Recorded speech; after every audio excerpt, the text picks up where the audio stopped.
Okay, so I just want to go over the thumbnails a bit more in detail.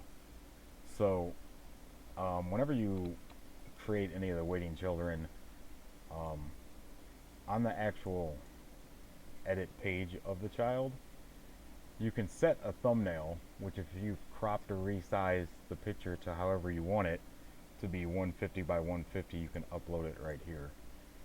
Um, if no thumbnail exists, then it will automatically crop the first picture or the featured image, um, which is set, or grab the first picture in the article. So, for example, this one is the first picture in the article. Um, so I uploaded just a sample thumbnail.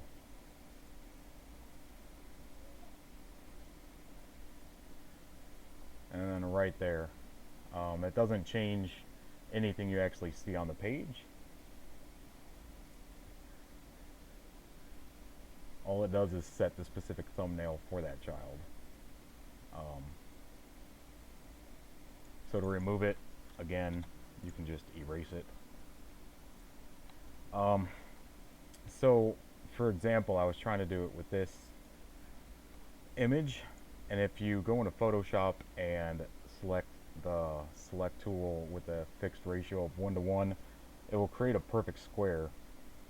As you can see, there's a bit of an issue with that because a perfect square will cut off parts of their face. So maybe that would be okay because it would have both their faces in there. Um, Personally, the better option would be to try to make it a bit more square without completely distorting the image. So I'll adjust the height just a little bit so hopefully we can get more of the outside.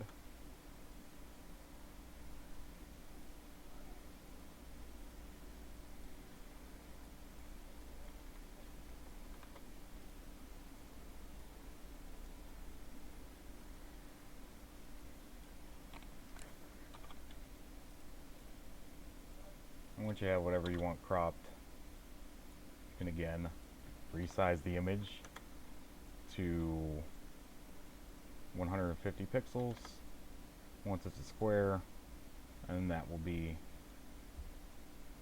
the perfect size thumbnail.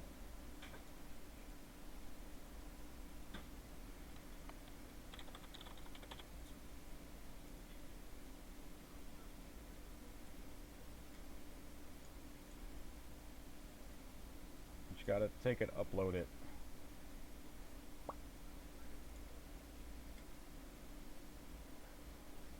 and update the page. Again, this won't change anything on the page, it only changes the thumbnail on the category.